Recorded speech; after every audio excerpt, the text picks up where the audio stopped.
back once again. I had some time waiting for the compressor to turn off. I didn't want to do the front end right now, but I think it would be best because I should be able to pull, everything off. I know nothing about adjusting these torsion bars, but I've tried to take this plate off because I really wanted to clean it, make it look good, and this arm just keeps flopping down, so I'm guessing you have to take the torsion bars out and then you can drop the whole suspension, so I don't know. But it looks like I am missing, it's got to be this piece right here. Oh, that one, so that one's that one. This other random one I took out must be, oh, that's that one. Okay, so I have the full front end, but when I'm taking stuff apart, don't want it to go back on rusty. I want it to make it look like, yeah, he touched that. It's an important part of the car. So I think what we'll do, see what we can do. Obviously, if I do all this today, this will be the disassembly, the clean. I'll have to get it painted so it can go back on tomorrow. So that's all I got to get done today. That's a lot of stuff, like a lot of stuff. But it makes it look cleaner in the end. Something I can be proud of, and I know it's not going to fail. I mean, I got the parts, why not put them on? Right now, I'm already working on the brakes, because then I don't have to put the brakes together and take them all back apart, because I got to clean it again and replace everything. Let's just do it once and let's do it right. So I think today what we're going to do is just take everything apart. Hopefully the blast cabinet was cleaned. When it rained, it got a little moisture in it because the door was open, so new rule, close the blast cabinet door. So let's just take the whole front end apart. This will be a good weekend project.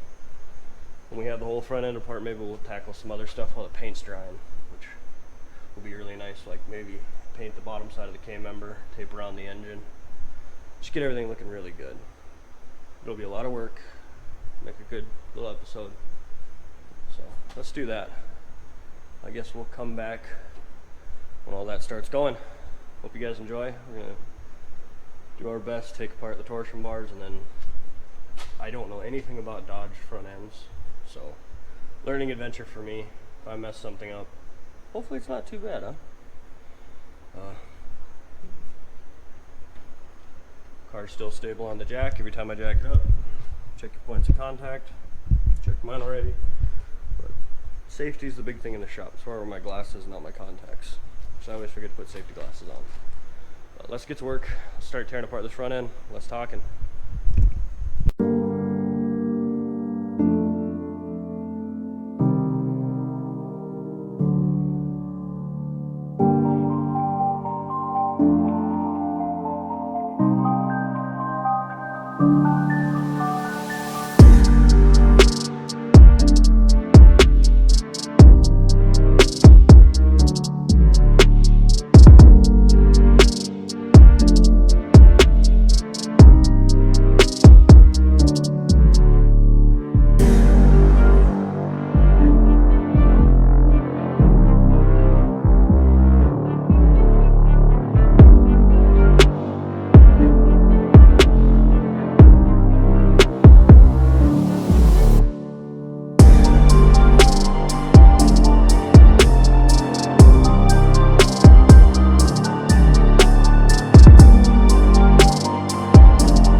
got everything taken apart and painting.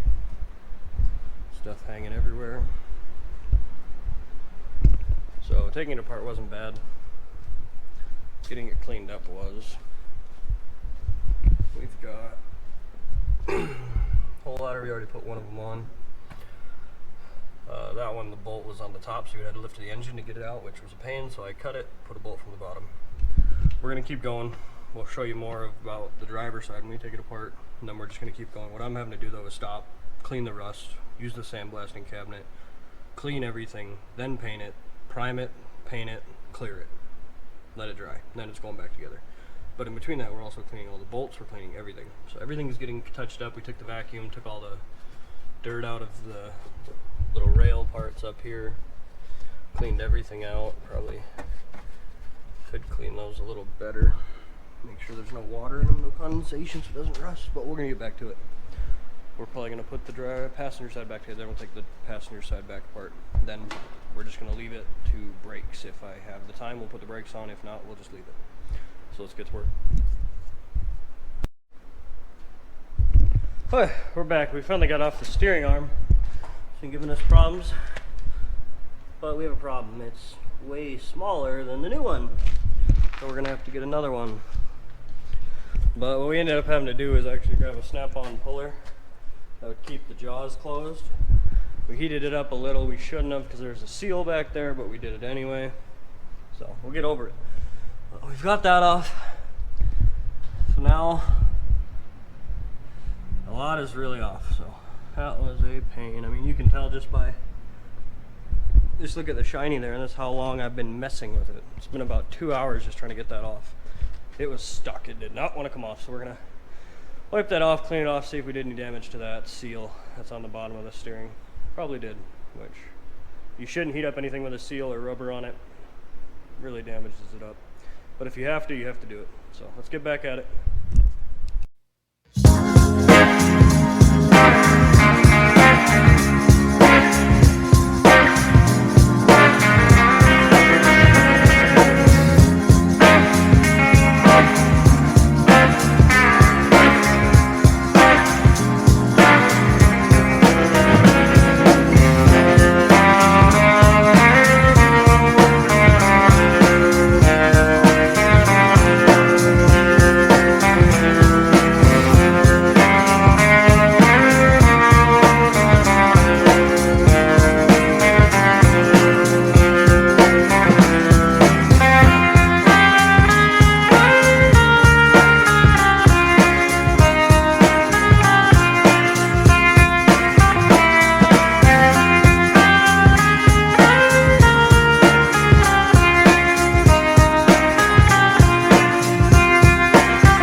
Oh yeah, some of the clips did corrupt, so we're gonna go on this monologue. Trick I was taught with tie rods is to mark a line on them, count how many turns of full rotations you do on that tie rod. It'll just help you bring you back to whatever alignment you had on the car. Then you can bring it down to alignment shop, grab a tape measure, do whatever you have to do to align it. But right there is me, simple drawing showing which end, 27 out, 31 out. Just remember on tie rods there's a left and a right that you need to have in one tie rod. It's not just two lefts for driver's side or two rights for passenger side. You need a left and a right, so when it turns it counteracts on itself, which will push both of them out or suck them in. And that's just a very important thing with those, not to get them messed up. For the ones I just put on right there, it actually did put two rights and two lefts on either side. Was working a little faster than I should have. Should have guessed by how tight they were going together that it was not correct, but we just kept going with it. Right there just showing kind of what the car looked like before it was taken apart and painted like the other side. So everything right there is just what it looked like. Rusty car. It's been sitting since 1988, now being 2021, so quite a few years, but we're going to get back.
Alright, we're back. So everything's off except for one bar and the torsion rod. We're just gonna break in between sandblasting and taking off parts, so there's not gonna be much to watch. So I'll come back when we've got everything hopefully laid out or painted, and then we'll be going from there. So I'm just gonna cut it off here. That's pretty much all it is to take it apart, is just some bolts. Get the pressure off it, and you're good. Safety thing, just get the pressure off everything before you take it down. And that's your safety issue. Alright, come back to see you guys as soon as we get this ready and going. Whew, we are back, and we are done.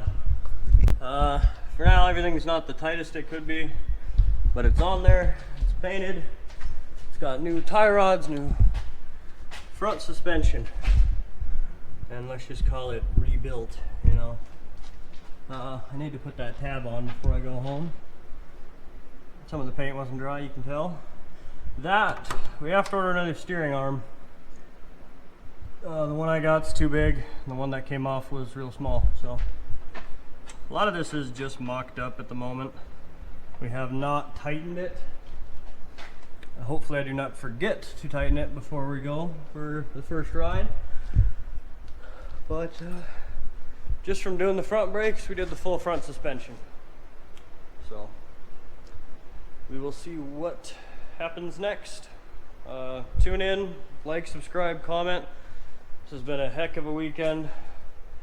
Don't know if I'd do it again. That was about an 8-hour day, or 12 hours, and getting here real early, and the wife real mad. So thank you, honey, for letting me do what I do and coming out here and messing around with my toys. Like, subscribe, comment, leave me something if I'm a hack or not. So have a good one, guys. Stay tuned for the next episode.